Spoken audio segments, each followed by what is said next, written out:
Dogma series. During the season of Easter, we're hearing about different conversion stories every Sunday. Okay, last Sunday you heard from Stephen Van Dyke, right? Stephen, right? He's over there. Stephen Van Dyke gave us his great conversion story last Sunday, and today we're going to hear another conversion story. And so I want to introduce Dr. Ashley White and her husband, Mr. Zachary White. Dr. Ashley White is a professor of mathematics at Belmont Abbey College. Mr. White is a history teacher at Gaston Day School. And they used to be hardcore atheists, didn't believe in God. You're going to hear about their conversion story and how they entered the church in 2019. As Father Rossi mentioned in the after Mass, one of the first people to enter the church when he was pastor here. So we're excited to hear about their story. Just to let you know, I'm sorry we ran out of donuts. We're going to have to order more next Sunday. And feel free to donate to donuts so that we can have more donuts. And then also there's childcare in the gym if you need that. We're going to begin asking the Holy Spirit to come upon us, especially during this season of Easter, to bless our wonderful speakers today. In the name of the Father, the Son, the Holy Spirit. Amen. Come, Holy Spirit, fill the hearts of your faithful, and enkindle in them the fire of your love. Lord, send forth your Spirit, and they shall be created, and you shall renew the face of the earth. Let us pray.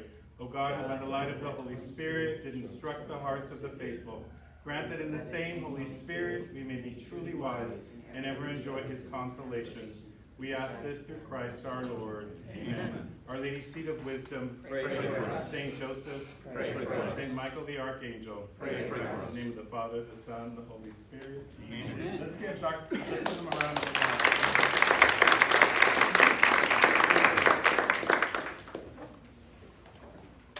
All right, thank you, Shane, for that nice introduction.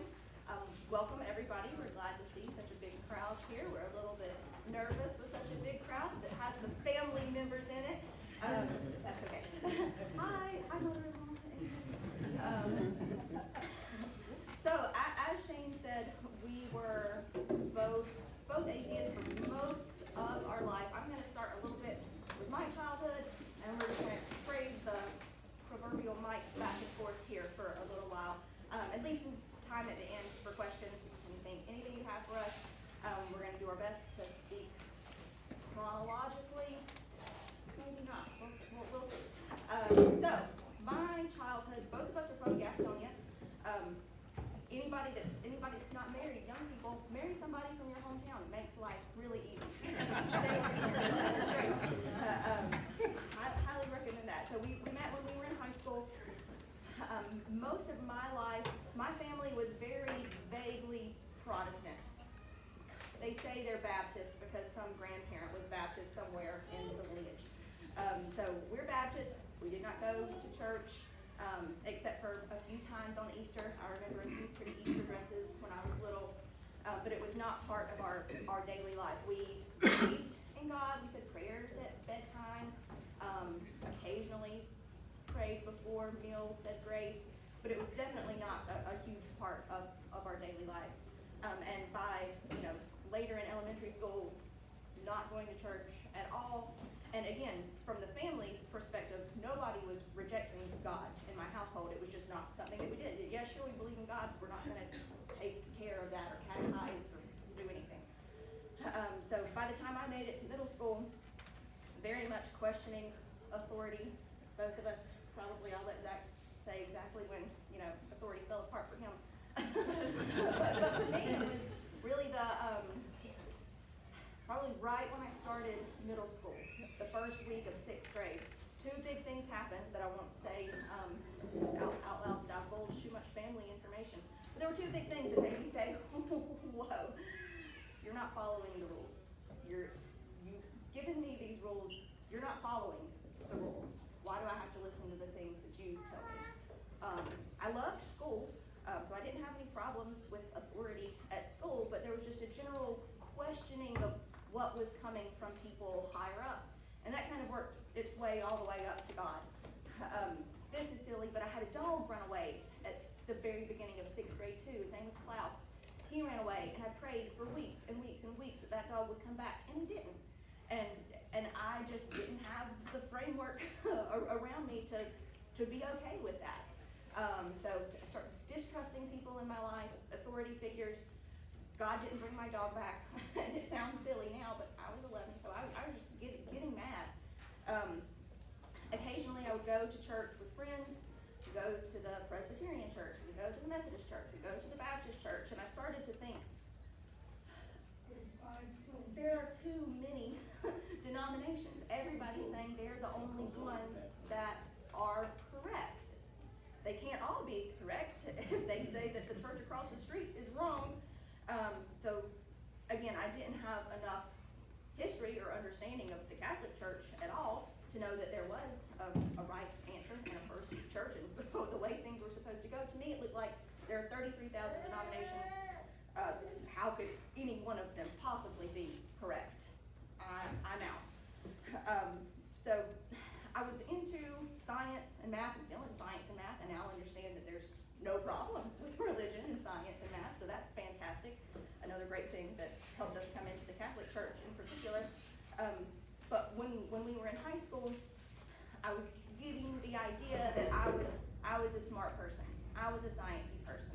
And about that time, 2006, 2007, big boom with the new atheism movement. We had Dawkins and Hitchens and started reading those books. And I was like, oh yeah, this is for smart people. Smart people are atheists. So I'm there. It's incompatible.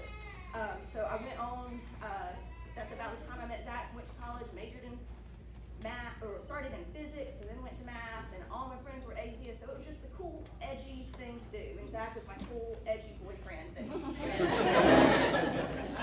So now I'll let Zack talk a little bit about his early life. Okay, so early life for me was kind of similar in a way. We were from a Baptist background, but we were more regular churchgoers. So I'm from Gaston, my family's been here for a long time, and we were Baptist. So we would go to the Baptist church every Sunday, many Wednesday nights we would as well. My grandmother, Fanny, was really into church. I remember her as a big influence. And we went pretty regularly. But I really did get into it. Now I remember I was around 5 or 6, I asked to be baptized. It was pretty young, and I went through that. That was a good process. And then they asked me to give little talks or little things like that during the service. So I was basically 5, 6 years old preaching in a way. So I've been a Baptist preacher for a long time. So we went to church a lot. I enjoyed church. I enjoyed reading about the Bible, learning about the Bible. And the church we went to, there were not a lot of young people. Very few other kids going there. And we started to drift away to another church through Boy Scouts. So I started to attend Boy Scouts when I was in around 5th grade. And we went to that church. A lot of my friends went there, and it was a Methodist church. So we eventually started attending the Methodist church. And I was eventually confirmed in the Methodist church and everything like that. And so I would consider myself a Christian. I believed in God and everything. But some things started to happen. I started to move away from it. One of those things, my grandmother passed away when I was in 7th grade.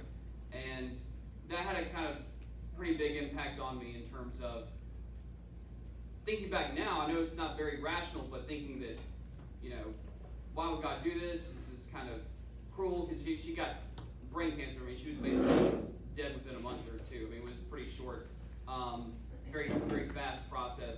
And it had a major impact on me. I started to question things a little bit more and kind of move away from the church. Another thing was youth group.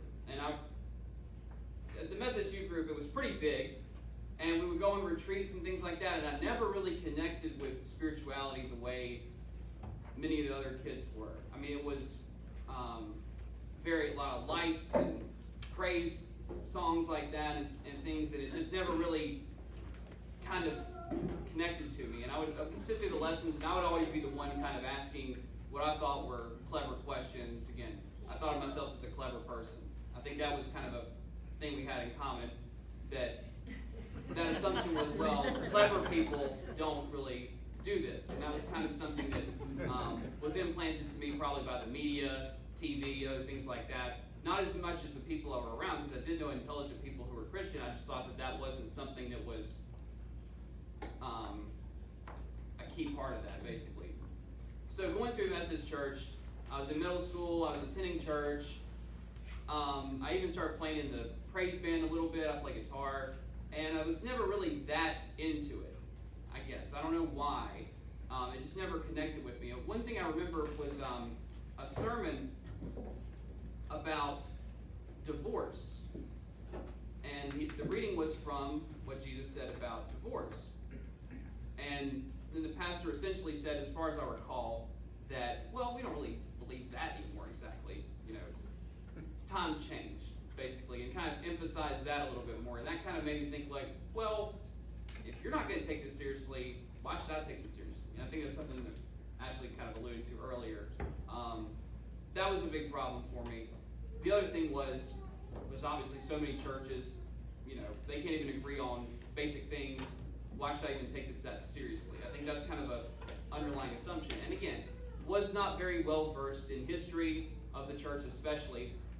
And I kind of didn't know much about the Catholic Church. I kind of thought it was like Christianity for Italians, basically.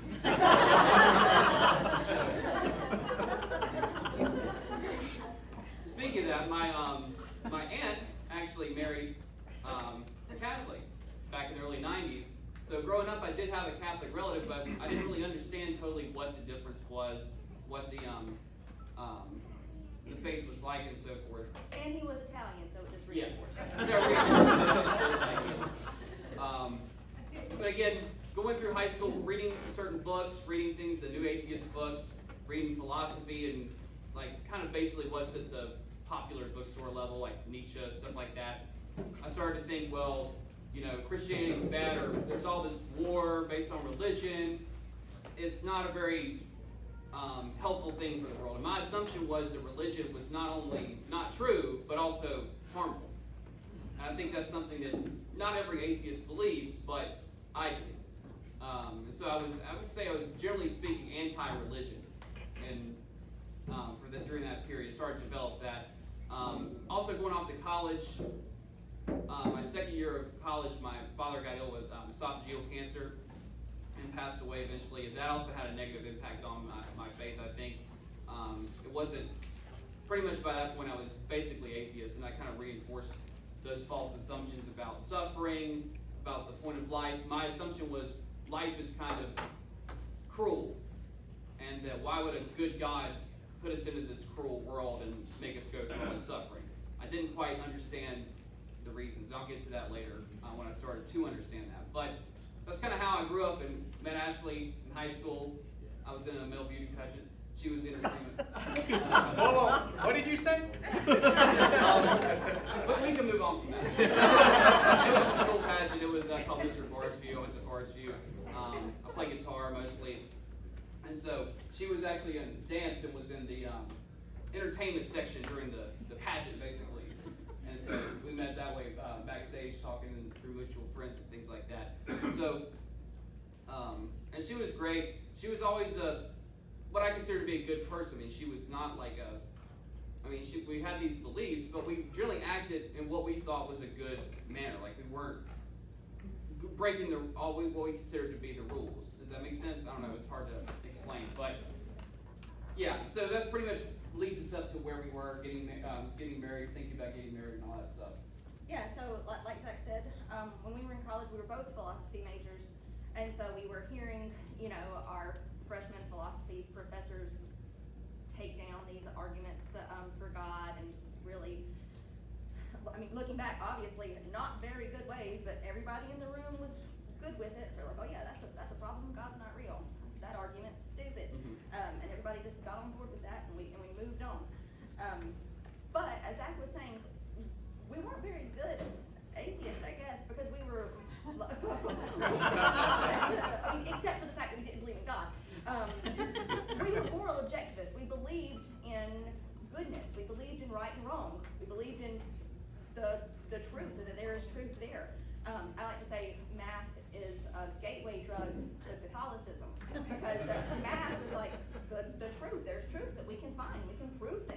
know things.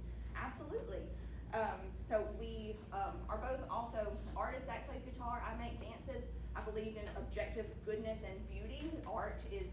There is good art and there is bad art. So in most arenas of our life, we believe in objectivism. And we thought that we could discern a moral framework just through reason. And part of that was influenced by some of the philosophy we were reading in college. But also, I just thought we didn't need God. We didn't need anything supernatural to tell us how to live. We can figure out how to live. There is a right way to live. There is good and bad, but we can figure it out on our own. So we were, this is very embarrassing now, but one time I said to one of my friends, like, I'm a better Christian than all the people at your church, probably. Except I didn't believe in God. So there was a weird tension there. We were wanting to be right. We were wanting to do good. We just felt like that religion was separate, was not necessary for us. So we like to talk about big questions and argue about big questions about the universe and life. We're trying to make everything work without God. And this really carried us through our marriage. We felt the need to have a Methodist pastor. Is that the one that? Yep. Yeah.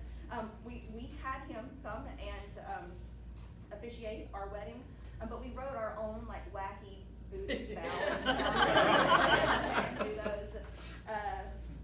So I don't know, like we recognized that things were important and we should do things a certain way, but we just didn't do them exactly right. And that really carried us through the birth of our first son. So I was we're working on my PhD when we got pregnant with Birdie, our oldest. Had him in grad school, and then in 2016, I'm going to let Zack take over an event that happened to him. Okay, so I'm going to grab some water actually right quick. In 2016, what she's talking about is I've always kind of had allergies, basically. Food allergies, especially peanut allergies, and generally pretty lucky looking back, really lucky. And in 2016, I was sitting on the couch and I could eat pecans, basically. I was eating a pecan bar. And I looked down and it was pecan and peanuts. I had eaten almost the entire thing. I was, and only had one EpiPen with me. I used it and it really wasn't working fully. It was silly looking back. We did not call the 911. We actually drove to the hospital. That was kind of a silly idea. I thought I could get there faster. No. Yeah, that was a problem. We got to the hospital and they're like, okay, we'll do another EpiPen. Well, that's kind of working. We need to move you to another hospital. We might have to do a tracheotomy on you. And we don't have the ability to do that here. So that was pretty scary. And the doctor looked at me, doctor looked at me that night and he said, he's probably not going to die. And I didn't know that was the level that we were at. Thank you for that reassurance. I didn't know that I was supposed to worry about that at all. Like, we're in the hospital, he's breathing, he's on machine. Like, I thought everything was going to be fine. With the baby in the baby carrier. Yeah, Bernie in the baby carrier. Yeah. Anyway, sorry. No, please do. I mean, it was obviously terrifying. And so that incident, looking back, was like, oh, well, I'm just living my life. Oh, bam, here's something. You really can die. You are going to die at some point, maybe a lot sooner than you thought. So my thinking was, let's start really looking into what I think. And make sure that I think the right things and believe what's true. And teach my son that. If it's atheism, if I examine it and decide that it's the truth, I'm going to teach that to my son. If it's whatever, I'm going to teach that to my son and myself. So I really started to dig into things a little bit more. And by that point, I would say I was definitely an atheist, but my thinking had evolved slightly. I now saw religion as necessary for a healthy society, I would say. I didn't necessarily believe it in myself, but I thought that it was a good thing for most people. Which I think some atheists think, and I think that's a good, obviously there's pride there, there's problems with that belief, but I think that the fact that I thought that it was good in some way was a necessary step to move forward.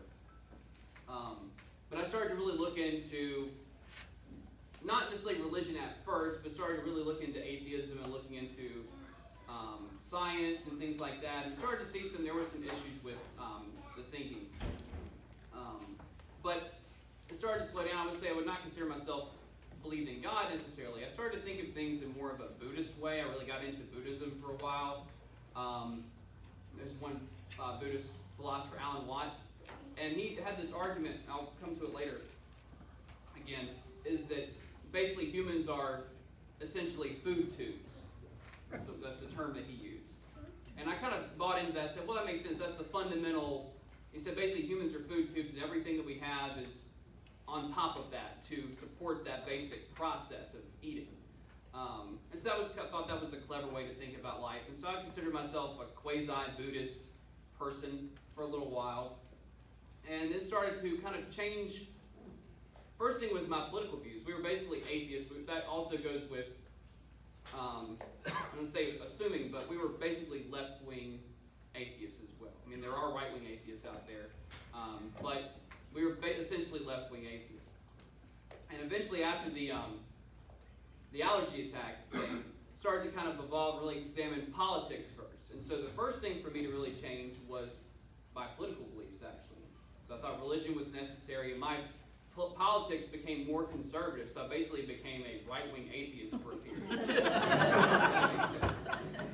So I thought that these things were necessary for a healthy society, a happy society, but I might not necessarily believe them myself. So I believed in kind of the Buddhist thing, the food tubes thing, that life was, we create our own meaning basically, but given where we are, given that we're humans, we have certain needs, biological needs, and there's certain order to the universe. And starting to think about that order to the universe kind of led me a little later to some of the questions that we had. We had a really impactful conversation. I think that pretty much leads us to that. Yep. So this was December 2017? Yes.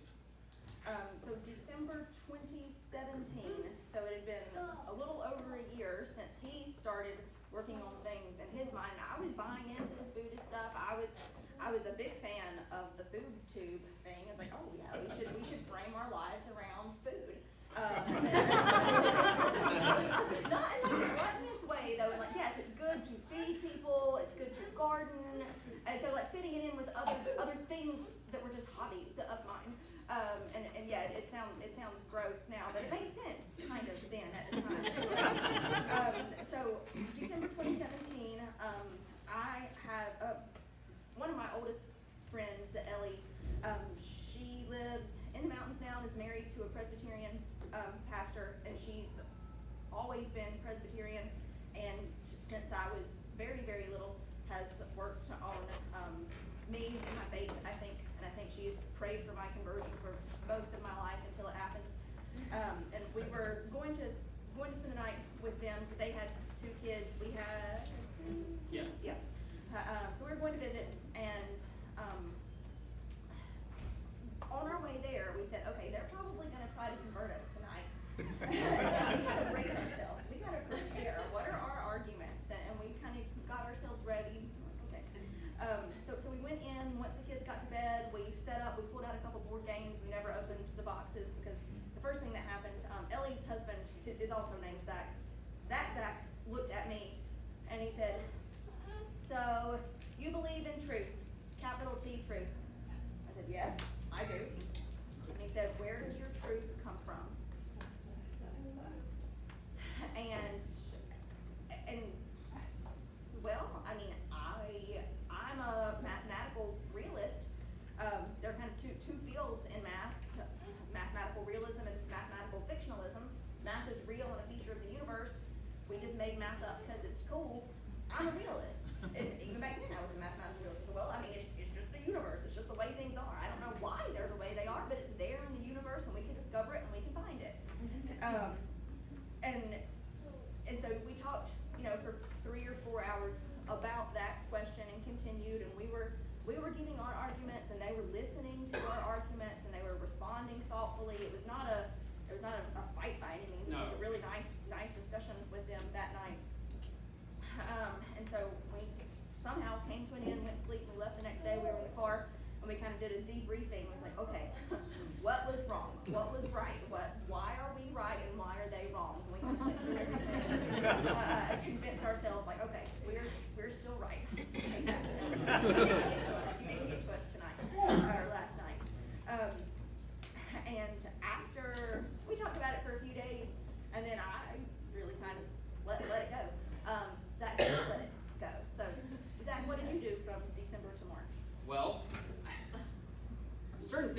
said kind of bugged me.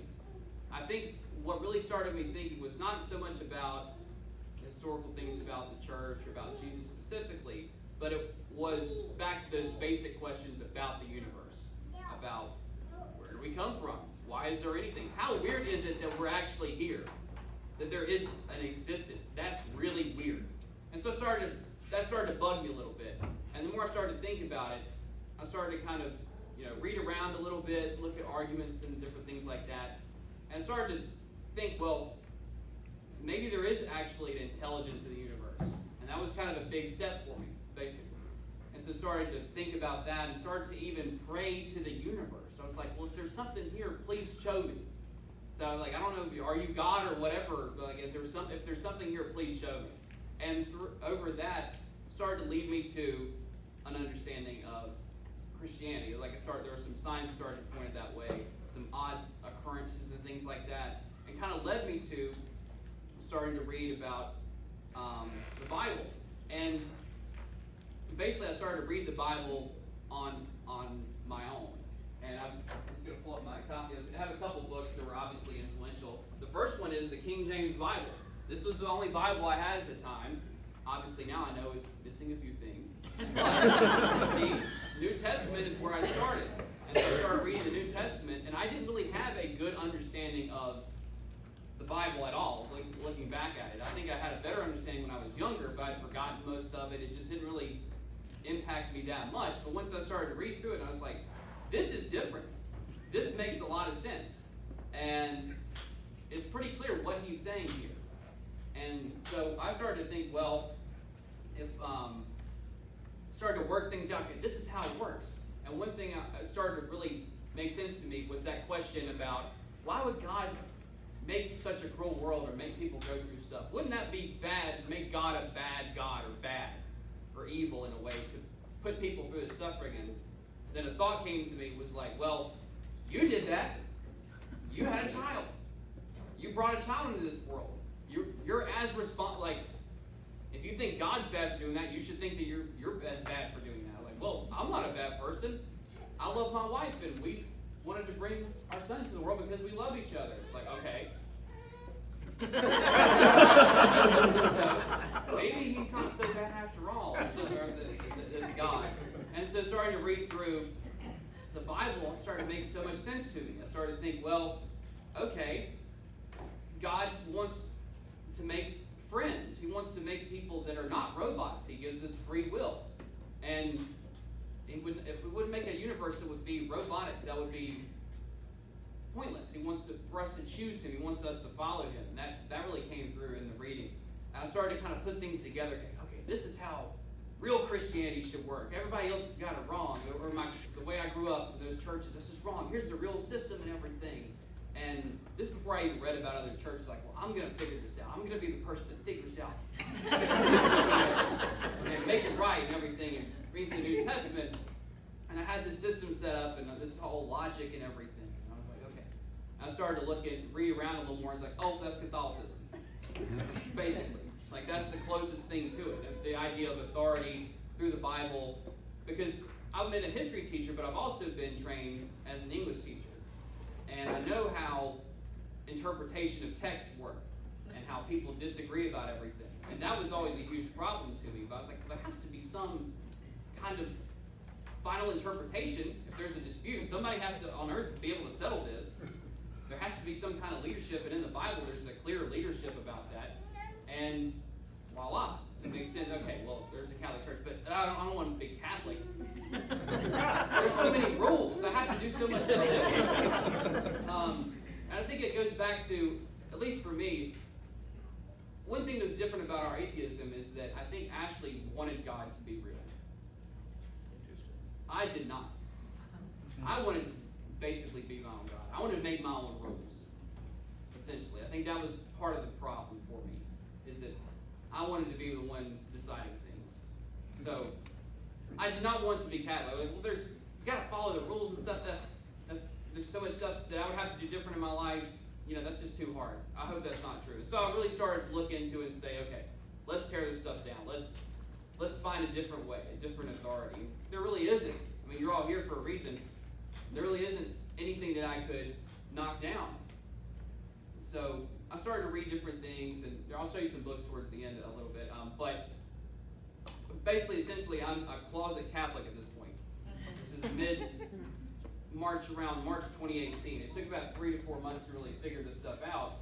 And I looked into other things, looked into orthodoxy, and it's like, well, they don't really have that clear authority structure. They squabble so much. There's a lot more internal disagreements and things that doesn't make a lot of sense to me.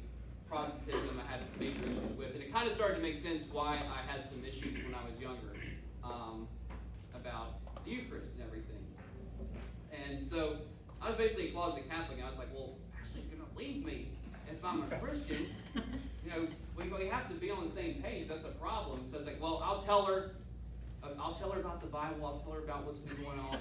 Maybe she won't leave me. Hopefully. So, yeah. So I didn't know that any of this had been happening in his head at all. I was just going about my life. And like he said, I really did. I mean, I had decided a long time ago that God wasn't real, but I wanted him to be real. I remember having a conversation with my grandma that's passed away now. And she was just like, how can you not believe it? How can you not think that this is true? And I said, I wish I could. I would be much happier if I could. It just does not make sense to me.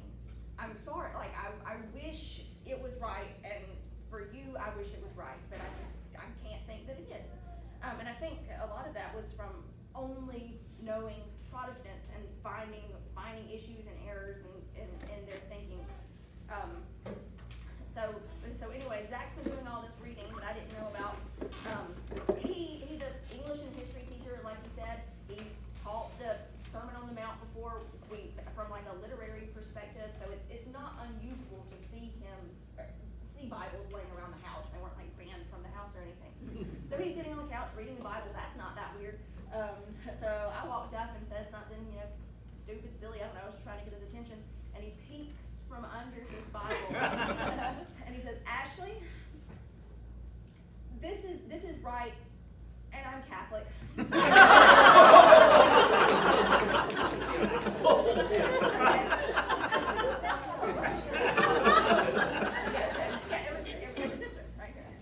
Everything's right. Okay, and I was not mad, like he was scared that I was going to be. I was just confused, like how did what? And so then we spent the next month or so him just like begging me to argue against him. He's like, no, tear it down. Give me all your best arguments. It's like, no, you defend our atheism. Let us stay here. Show me this is not right. And so I was trying to do that, and some of the big social things that we had to change our minds about, like abortion and gay marriage and contraception and things. Those are not arguments against God, but they were kind of arguments against converting. We don't want to do these things, and yeah, just submitting to a higher authority in general was kind of the argument. It wasn't exactly arguing against the existence of God anymore. And then after it was a really fast process, a really fast turnaround. I started reading the Bible in secret also. I didn't want you to know that I was going soft. So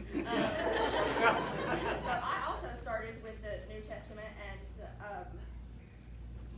because I was at home most of the day with Bertie when he worked, and so whenever Bertie napped, I would go sit down and read.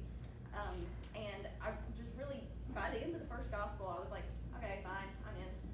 Let's do this. Wow. And being more open to it. And so I didn't really let him know that I had been reading and coming around to it on my own. And then April that year, we were in town visiting family. We still lived in. Oh, go ahead. So one other thing that came back to, I just remembered earlier, was she started to she liked the Bible, like Jesus. We started talking a little bit, and she still had some problems with the Eucharist. Yeah. And then, huh? Oh, I think you were going to say that. Oh, yeah. Oh, okay. I was wondering. Go ahead. Okay, sorry. I thought that was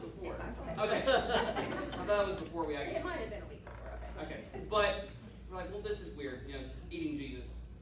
Yeah, I was like, why would anybody set it up that way? That makes no sense. I mean, he can do whatever he wants, sure, but this is absurd. Why do we have to eat it again? That's not clear. And I was like, well, we're food tubes. I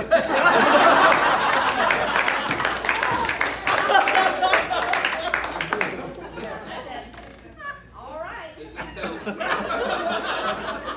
I mean, essentially, that is one of the key things, the most intimate things about humans. So That's it really how is. we nourish ourselves, so that's Yeah. what he did.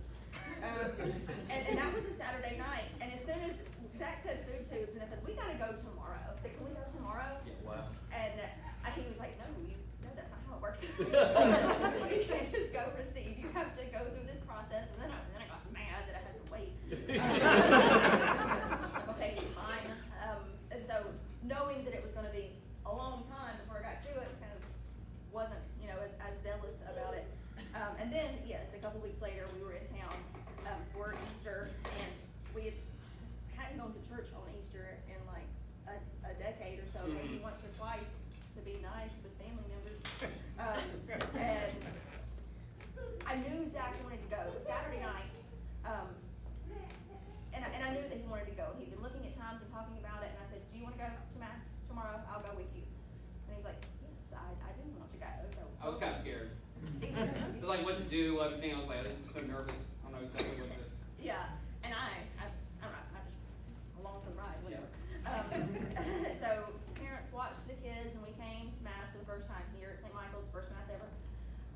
And we didn't know what to do. It was Easter Sunday. Easter Sunday, Yep. here we are. We went in, we sat down, and Zack, who was nervous and shy and reserved, we were sitting beside Lori and Gary Scott, and he leaned over to Lori and he said, I've never done this before. And she was so sweet. She's like, oh, okay. And she gave him a missile. She showed him how everything works, and we just followed what she did. And she's like, you don't have to kneel right now. It's okay. And she talked us through everything, through her Easter Yeah. service. And I just thought that was so generous of her, just to like take care of us the whole time instead of celebrating her big holiday by herself. And of course, now it makes sense. Why wouldn't you share that with somebody Right. that's there? So that had a huge impact on us. And then after Mass, we met Father Christian, and we met. Well, that's good one, me too.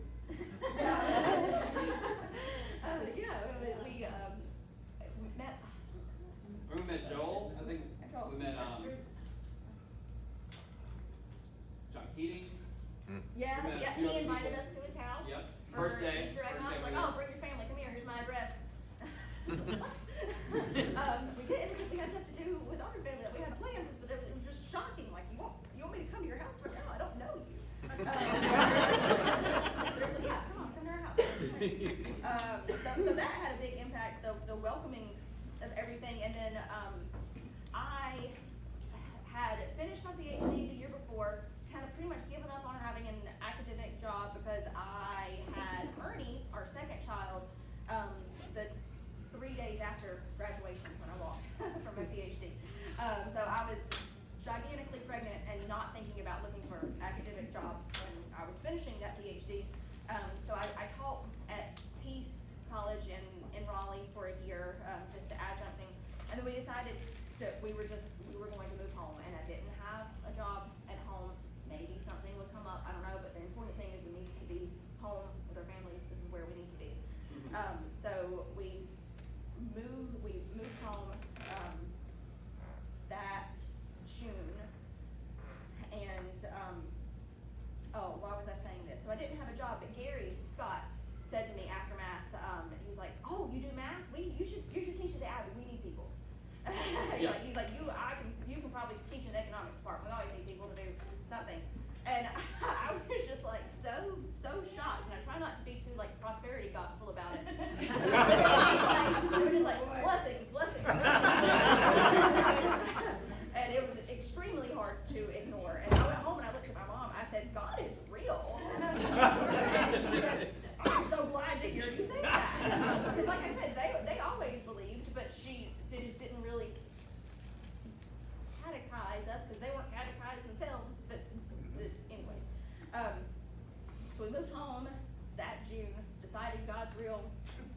we're doing this, and then.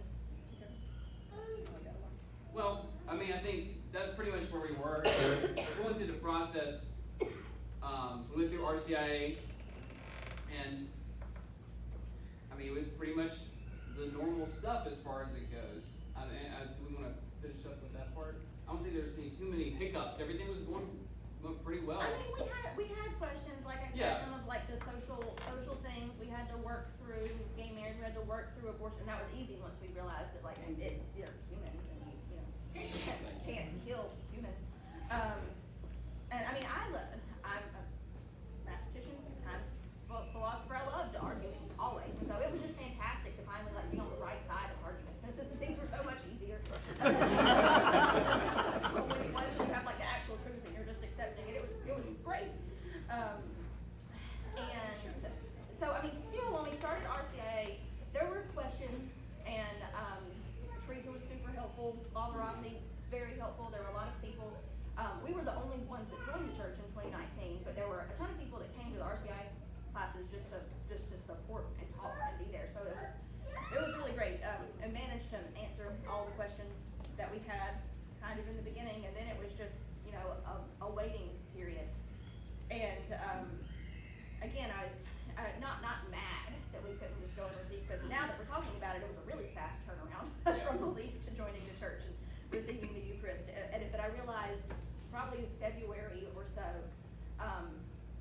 like nothing makes you want something like being told you can't have it yet. I was like, okay, I guess I understand now. I have to wait and earn it. I want to say one more thing. Okay. I guess that's it for me. We joined 2019 Easter Vigil. Father Rossi baptized me. I hadn't been baptized before, so it was a big night, and it was a hard night. It was not. I mean, for me personally, it was not a beautiful flowers, bells ringing, amazing thing. It was hard, and it was scary, and I feel like there really was like a serious like spiritual attack, like one last attempt to like, are you really gonna do this? And I mean, I did, but that night was tough. The whole vigil, and this is kind of sad. The whole time I wanted to get up and leave. Wow. I wanted to get up and go. I was just scared, and I'm glad I didn't. I guess I know why I didn't. And then even that night when we went home, Zack was in this angelic, happy state, and I was just like in turmoil, honestly. But we woke up the next morning and we went to Easter Mass with our kids the next Sunday, and then that kind of like snapped me out of things. We're like, nope, this is what we wanted. This is where we are. It's here. But I really do feel like there was one last attempt from Satan that night to try and like stop me. But we're here. We did it. Yeah.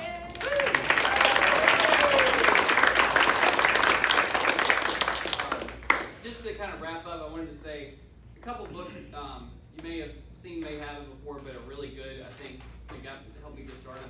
There's a book by Peter Crave called Yes or No. It's not one of his more famous books, I don't think. It doesn't come up first when you search his name on Amazon. It's a dialogue, straight answers to tough questions about Christianity. It's done in a dialogue format, and it does talk between an atheist and a Catholic. And the atheist side is represented very fairly. I think he does a very good job.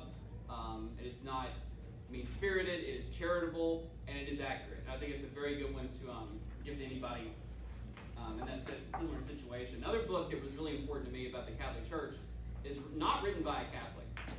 It's a Professor Rodney Stark. It's called Bearing False Witness, Debunking Centuries of Anti-Catholic History.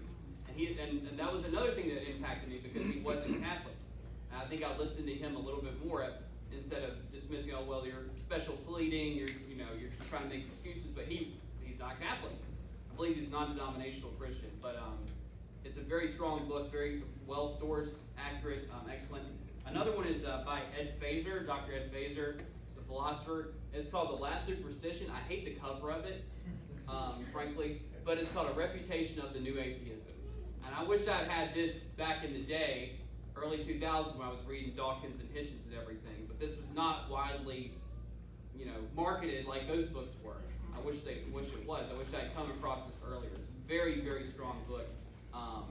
It's a little snarky because that's kind of how the new atheism is. Attractive in that way, that it's snarky, it's edgy, and he does a good job of being philosophical and rigorous, but also being a little funny too.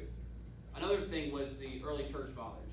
And a lot of people have mentioned that. I think is a big key thing for other people that may be Christian or even atheists to understand what Christianity actually was. What was the early Christian? What did they believe? I think that was a huge impact on me to see the truth of the Catholic Church. So we're trying to think about what are some ways we can help other people in our similar situation or others. Some big lessons. Always pray for conversions. Never stop praying. We had Catholic friends, family praying for us. We had non-Catholic Christian friends praying for us. I think all those prayers did bear fruit eventually. I think that's an important thing. Another thing is that there were other people in our lives, this one woman I worked with named Sandra. She was very Catholic, and she just exuded this positive energy, basically, all the time. And people we started to notice, oh, well, that person's Catholic, that we knew that person actually practices their faith, and it really came across. And we didn't know why at first, why they were like that, or why they were in that way. I think that's helpful, just to be a good Christian, be a good Catholic, be faithful, and I think that will come across to people. That will draw them to you, those relationships. Another thing is about, I think the most effective conversations we had were questions. They were not attacks or hostile. Does that make? And I think those hot button issues are important, but for many people that share a totally different framework, you kind of have to meet them where they are and work and figure out where they're coming from and what their beliefs actually are, and build those relationships instead of just sniping back and forth. That could be not very fruitful, and that's even something I've had to learn. Even when I try to share my faith or defend certain things, and being charitable, trying to understand what people believe, because there also is a very wide, diverse range of atheist beliefs, from outright hostile to religion. Some people think parts of it are good. So just find out who you're talking to, find out what they actually believe. Don't just look at the label. I think that's something that can help. And ask those big picture questions. Like Ashley said, where does truth come from? Why does anything exist at all? How is God more weird than what all is here?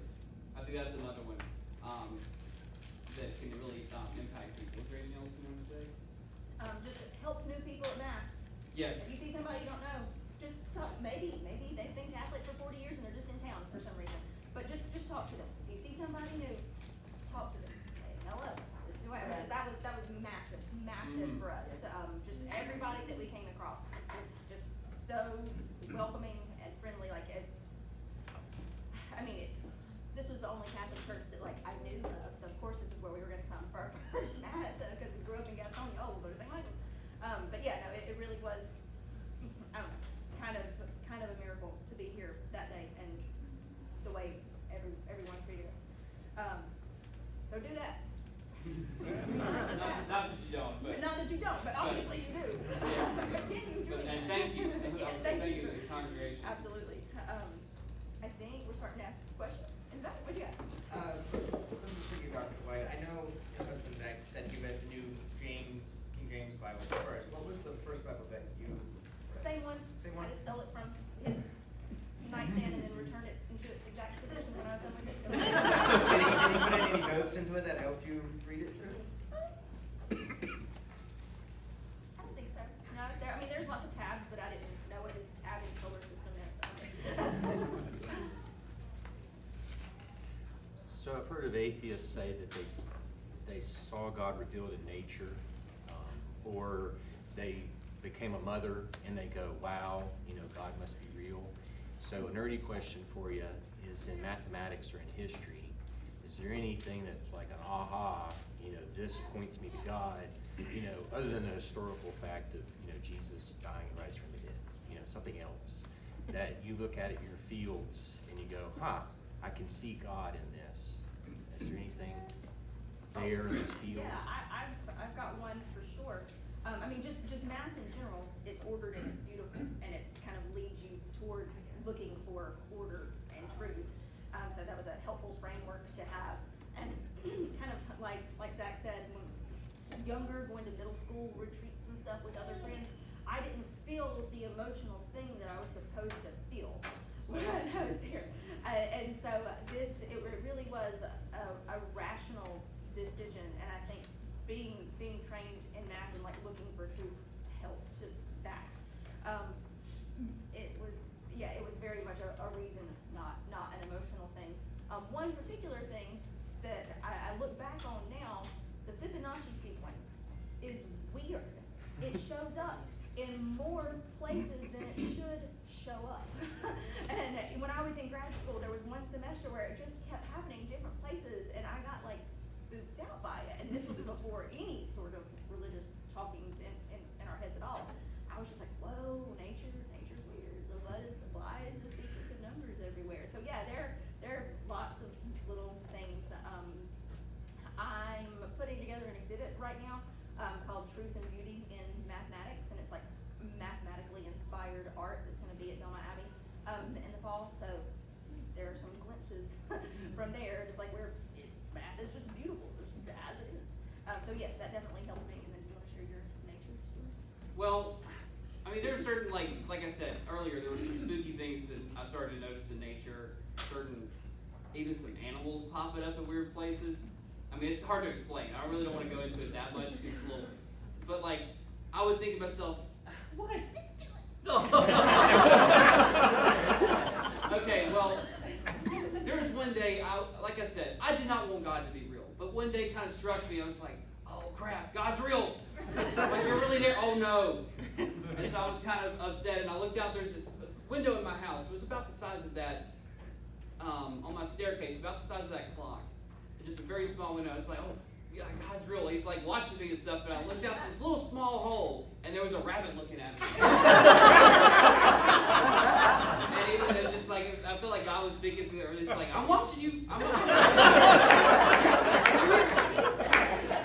I'm not playing. And things like that. So there was, I always felt a connection to nature from Boy Scouts and things like that. I've been to some really amazing places, and I came at it not necessarily from the truth angle as much, but even from the beauty angle, I think.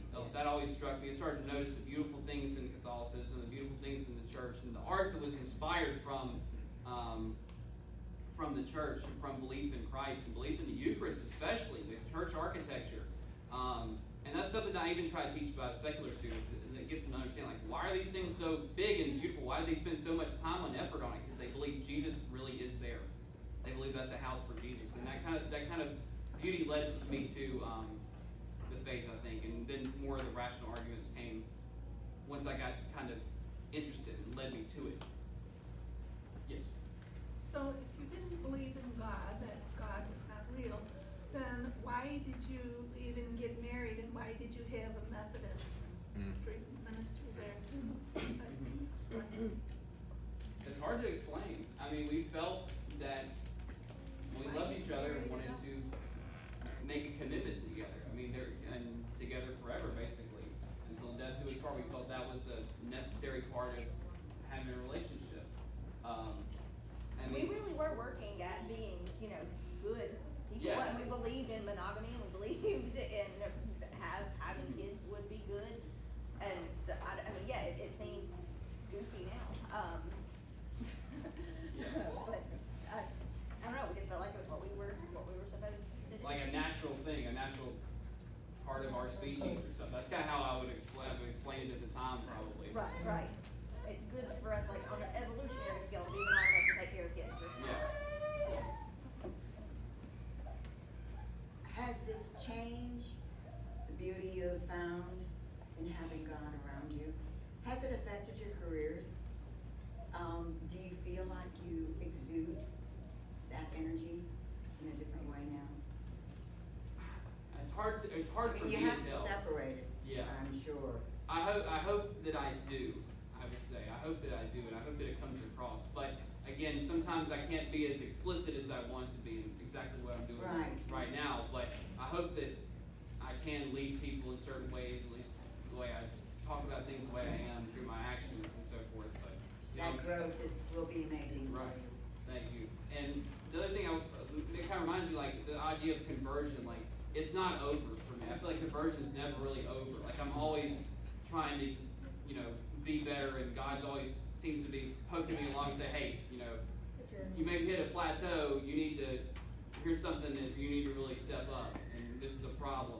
And it starts to highlight that. So I may be converted, but I feel like we're still all converts in a way, like we're still converted through that process of, I guess, sanctification, trying to become more holy and set apart from the secular world or the world itself and so forth. And it's still, I'm not perfect, I'm not anywhere close to it, I feel like, but I realized that I'm definitely in a better place than I was beforehand.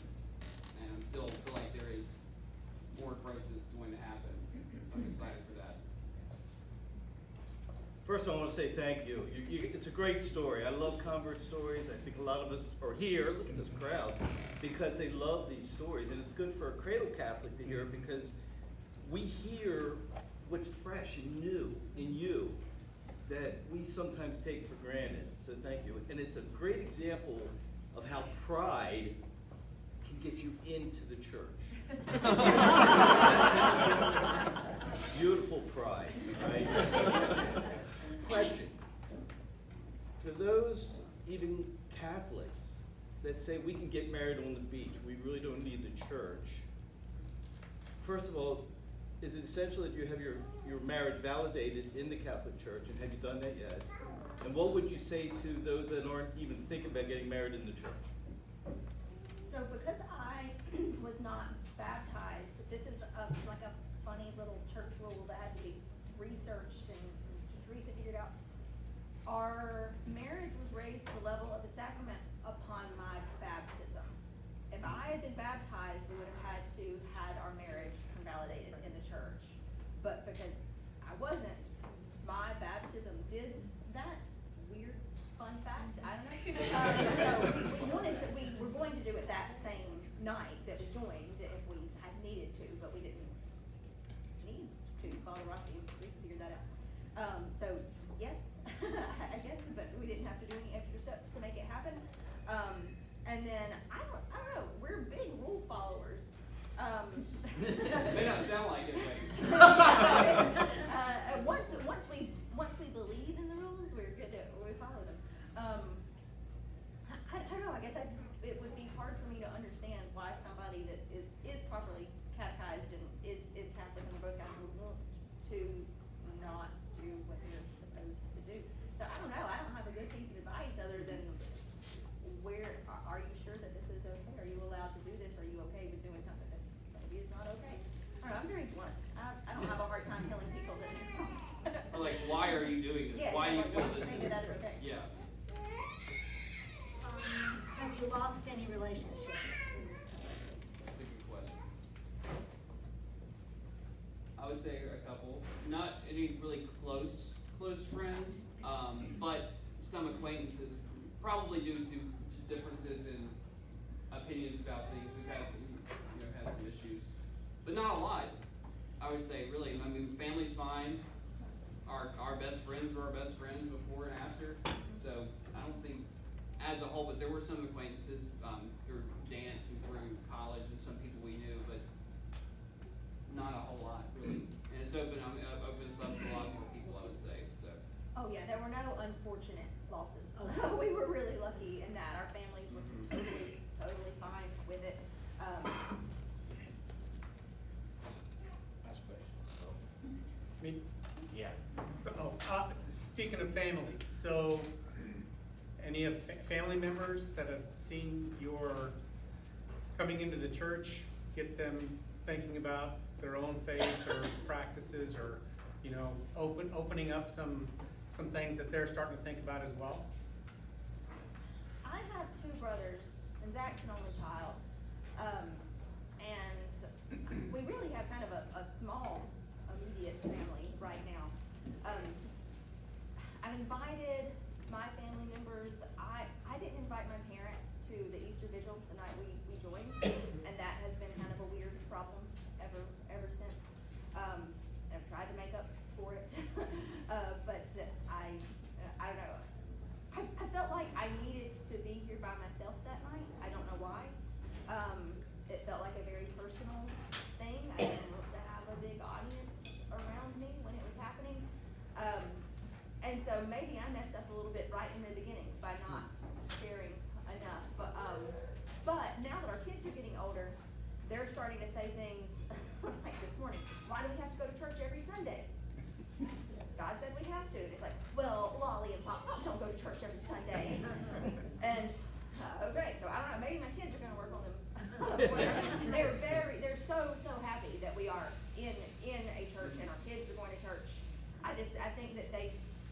they still just say like, you're not Catholic, you don't have to do that. And so it hasn't had a gigantic impact, on mine in particular.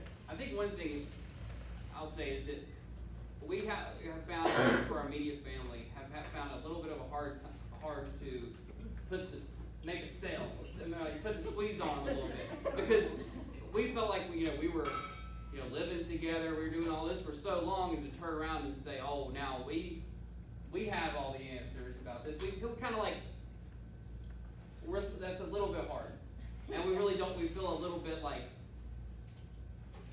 I don't know, awkward about it. If that makes sense. Like, I don't know. We can go talk to strangers, but I guess, I wouldn't, like, no, after hearing us deliver our, anti-God arguments and the way that we were for so long, it was, and maybe that's why I didn't invite you tonight. It was almost embarrassing, like, this is not the Ashley that you know. I don't, but I mean, it's the Ashley that they would prefer, so I don't know why I was embarrassed by it, but it was just like a big change for me. So we haven't been hard selling, or pushy about it, I guess, just trying to Try to pray every night for them, and do what we can. I mean, Thank you so much, and thank you all for being here. It's